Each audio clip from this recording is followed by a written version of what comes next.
Hello दोस्तों, स्वागत करते हैं आप सभी का आपके अपने यूट्यूब चैनल जैकपुर पे। तो आज के इस वीडियो में हम लोग क्लास 8 का साइंस का सेट 3 करने वाले हैं, जो जैक का मॉडल प्रश्न पत्र है। ठीक है, ये काफ़ी इंपॉर्टेंट है और सभी सवाल आपका यहीं से आएगा, तो आप लोग प्लीज़ इस मॉडल पेपर को अच्छे से देख कर जाना। ठीक है ना। तो चलिए शुरू करते हैं। यदि आप हमारे चैनल पर पहली बार आएँ तो सब्सक्राइब जरूर कर लीजिएगा, बेल आइकन को दबा लीजिएगा ताकि आने वाली हर एक वीडियो का नोटिफिकेशन आपके मोबाइल पर चला जाए। तो चलिए शुरू करते हैं। यहाँ पे देखिए, सबसे पहला सवाल आपसे पूछा गया है कि जीव की सूक्ष्मतम मूलभूत संरचना इकाई को क्या कहते हैं। तो इसको जो हम लोग कहते हैं वो कोशिका कहते हैं। ऑप्शन नंबर बी इसका राइट आंसर होगा। अगला सवाल है हमारा कि धातुओं का वह गुण जिसके कारण उन्हें पीट कर सीट में परिवर्तित किया जाता है क्या कहलाता है। तो वह गुण क्या होता है आपको बताना है। तो वो गुण जो होता है ना, वो क्या होता है, वो होता है आपको ऑप्शन नंबर सी आघात वर्धीयता। क्या होता है? आघात वर्धीयता। डेंगू परजीवी का क्या वाहक आपको बताना है कि डेंगू परजीवी का वाहक कौन होगा। तो मादा एंडीज मच्छर हो जाता है। ठीक है, याद रखना है आप सभी को। दूध को दही में परिवर्तित करने वाला सूक्ष्म जीव कौन सा है। तो दूध को जब दही में परिवर्तित करेगा तो वो सूक्ष्म जीव कौन सा होगा। तो वो जो होगा आपका लैक्टोबैसिलस हो जाएगा, याद रखिएगा। क्वेश्चन नंबर आते हैं 5 पे। क्वेश्चन नंबर 5 में आपसे कहा जा रहा है निम्नलिखित में से कौन सा पदार्थ विद्युत का हीन चालक है। तो विद्युत का हीन चालक कौन होगा। तो ये हो जाएगा आपका ऑप्शन नंबर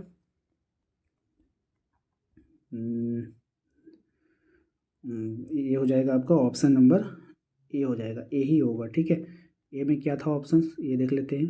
हाँ, आसुत जल। कौन हो जाएगा? आसुत जल हो जाएगा। ठीक है, चलो क्वेश्चन नंबर 6 पे आइए। 6 में कह रहा है कि स्त्रियों में होने वाले मासिक स्राव की सामान्यता अवधि क्या होती है। तो स्त्रियों में होने वाले जो मासिक स्राव होता है वो 28 दिन का होता है, याद रखना है आप सभी को। क्वेश्चन नंबर आते हैं 7 पे। कहा जा रहा है कि बल का मात्रक क्या होता है। तो ये जो बल होता है, इस बल का मात्रक क्या होता है? न्यूटन होता है। ठीक है, क्वेश्चन नंबर आते हैं 8 पे। कह रहा है विद्युत उपकरणों में लगी आग बुझाने के लिए सबसे अच्छा अग्निशामक क्या है। तो विद्युत उपकरण में जो आग लगा होता है ना, इसको बुझाने के लिए सबसे जो अच्छा होगा वो हो जाएगा carbon dioxide. Option number C हो जाएगा। वे जंतु जो अपने शिशु को जन्म देते हैं क्या कहलाते हैं। तो वे जंतु जो अपने शिशु को जन्म देते हैं वो क्या कहलाएंगे। तो वो कहलाएंगे ऑप्शन नंबर डी जरायुज। क्या हो जाएगा इसका आंसर? ऑप्शन नंबर डी हो जाएगा, जरायुज हो जाएगा। क्वेश्चन नंबर 10 पे आइए। 10 में आपसे कह रहा है कि किसी पृष्ठ पर पड़ने वाली प्रकाश की किरण को क्या कहते हैं। तो किसी भी पृष्ठ पर पड़ने वाली प्रकाश की किरण को आपतित किरण कहा जाता है, इसको याद रखना है। क्वेश्चन नंबर 11 पे आइए। 11 में आपसे कह रहा है कि दानों को भूसे से अलग करना क्या कहलाता है।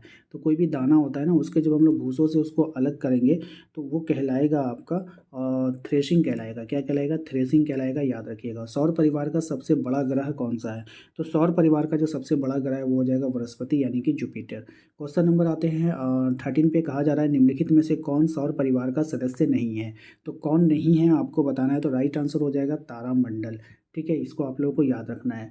क्वेश्चन नंबर आते हैं 14 पे। कह रहा है कि तैलीय सतह से क्या होता है, आपको ये बतानी है। तो राइट आंसर हो जाएगा घर्षण घटता है। तैलीय सतह से क्या होता है? घर्षण घट जाता है। क्वेश्चन नंबर आते हैं हम लोग 15 पे। कह रहा है कि मजबूत रेसे जिनका उपयोग पैरासूट तथा चट्टान पर चढ़ने हेतु रस्सी बनाने में किया जाता है वो कौन सा रेशा है। ठीक है, तो राइट आंसर हो जाएगा ऑप्शन नंबर बी नायलॉन। क्या हो जाएगा? नायलॉन हो जाएगा। क्वेश्चन नंबर 16 पे आइए। 16 में कह रहा है कि जो ध्वनि सुनने से अप्रिय लगती है उसको क्या कहते हैं। तो जो ध्वनि सुनने में अप्रिय लगेगी उसको हम लोग शोर कहते हैं। ठीक है, याद रखना है। क्वेश्चन नंबर आते हैं 17 पे। कहा जा रहा है कि तड़ित यानी बिजली गिरना, तड़ित से सुरक्षा के लिए क्या करना चाहिए। तो इसकी सुरक्षा के लिए हम लोगों को क्या करना चाहिए ये आपको बतानी है। तो ऊंचे वृक्ष के नीचे शरण लेना, ऊंचे वृक्ष के नीचे शरण लेना, जमीन पर लेट जाना, ट्रैक्टर के पास छिप जाना, खुली जगह में घुटनों के बल सिमट कर सिर को हाथों पे बीच रखकर बैठना। ठीक है, तो या फिर क्या हो जाएगा ये आपको देखना है। ठीक है, तो देखिए इसका जो राइट आंसर होगा ना वो हो जाएगा ऑप्शन नंबर डी। देखिए वृक्ष के नीचे तो आप लोगों को जाना नहीं चाहिए, क्योंकि जो तड़ित होता है वो अधिकतर वृक्ष को आकर्षित करता है। ज़मीन पर लेटना नहीं चाहिए क्योंकि ज़मीन पे भी खतरा होता है। ट्रैक्टर के पास इस्पात के बने हुए सामान लोहे के पास तो हमको जाना ही नहीं चाहिए। तो ये वाला ऑप्शन डी इसका करेक्ट आंसर हो जाएगा।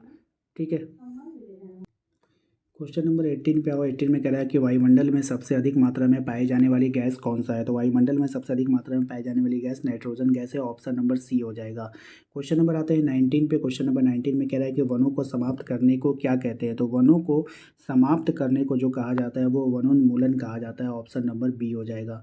क्वेश्चन नंबर आते हैं हम लोग 20 पे। कहा जा रहा है कि इनमें से कौन सा संसाधन क्षय होने वाला नहीं है। तो इनमें से कौन सा संसाधन जो है खत्म नहीं होने वाला है। तो वायु यानी कि हवा यानी कि एयर जो है वो वो क्षय होने वाला नहीं है। तो उम्मीद करते हैं आप लोगों को आज का ये वीडियो पसंद आया होगा। वीडियो पसंद आए तो वीडियो को लाइक करना है, चैनल पे पहली बार आए तो सब्सक्राइब करके बेल आइकन को जरूर प्रेस कर लीजिए ताकि आने वाली हर एक वीडियो का नोटिफिकेशन आपके मोबाइल पे चला जाए। मिलते हैं अगले वीडियो में।